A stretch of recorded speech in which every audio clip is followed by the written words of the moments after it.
ఫ్రాతీ urination లేదా foamy urination లేదా bubbles in the urine very common problem. చాలా మంది చూస్తూ ఉంటుంటారు. అదేంటో ఈ రోజు తెలుసుకుందాము. నేను doctor Lakshman Bellamkonda, senior urologist andrologist, Hyderabad urology andrology hospital, Kothapet, Hyderabad. Foamy urine or frothy urine or bubbles in the urine ఇవన్నీ కూడా సేమ్ సినానిమస్ ఎంటిటీస్. అంటే మనం యూరిన్ పాస్ చేసినప్పుడు బబుల్స్ లాగా రావటము, లేకపోతే ఫోమ్ లాగా ఉండటము, ఇవన్నీ కామన్ గా తరచుగా చూస్తూ ఉంటుంటాము. ఇది ఎప్పుడో ఒకసారి అయినట్టుకుంటే అది ఫిజియోలాజికల్ గా మనం లైట్ తీసుకోవచ్చు. అంటే ఎప్పుడైతే యూరిన్ ఆ కమౌట్ లో కమౌట్ లో పాస్ చేసినప్పుడు స్పీడ్ గా పాస్ చేసినట్టుకుంటే ఆ వాటర్ జెట్ ద్వారా కూడా కొన్ని బబుల్స్ రావచ్చు, కొంత ఫోమీ లాగా అనిపించవచ్చు. తర్వాత వెంటనే డిజపియర్ అయిపోతుంది. అది ఎవరైనా కానీ రెగ్యులర్ గా అబ్జర్వ్ చేసే ఒక ఫైండింగ్స్. దాని గురించి టెన్షన్ పడాల్సిన అవసరం లేదు, కంగారు పడాల్సిన అవసరం లేదు. But the same thing every time మనం జెట్ లాగా స్పీడ్ గా పాస్ చేయట్లేదు, నార్మల్ ఫ్లో తోటి ఉన్నాము. అయినా ఎవ్రీ టైం పాస్ చేసినప్పుడు మనకి బబుల్స్ లాగా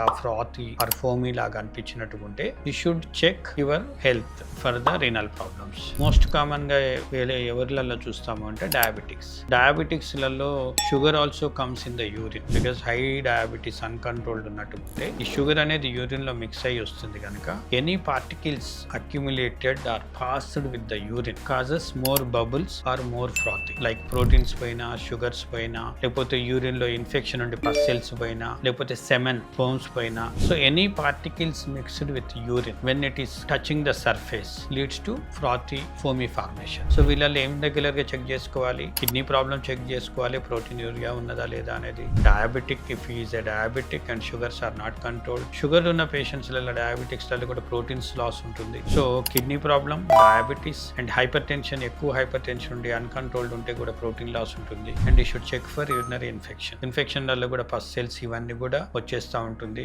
అండ్ ఫోర్త్ వన్, ఏమన్నా ఇంటిమసీ, నైట్ టైం ఏమన్నా ఇంటిమసీ ఉండి సెమెన్ ఏమన్నా యూరిత్రాలో ఉన్నట్టుకుంటే when we pass the urine, ఆ సెమెన్ కూడా యూరిన్ తో పాటు వచ్చేసి హిట్ అవుతుంది కనుక దాంతో కూడా కొంత ఫ్రాతీ యూరినేషన్ రావచ్చు. 4 ఫైండింగ్స్ కాకుండా ఇంకేమన్నా లాస్ట్ నైట్ ఈవెంట్స్ ఏమన్నా ఉన్నట్టుకుంటే కొంచెం more alcohol intake, smoking, all these things leads to some frothy urination. కంగారు పడాల్సిన అవసరం లేదు. 1-2 సార్లు జరిగినట్టుకుంటే దాన్ని పట్టించుకోవద్దు. But if it is happening regularly, repeatedly, definitely you should take urologist advice. Thank you.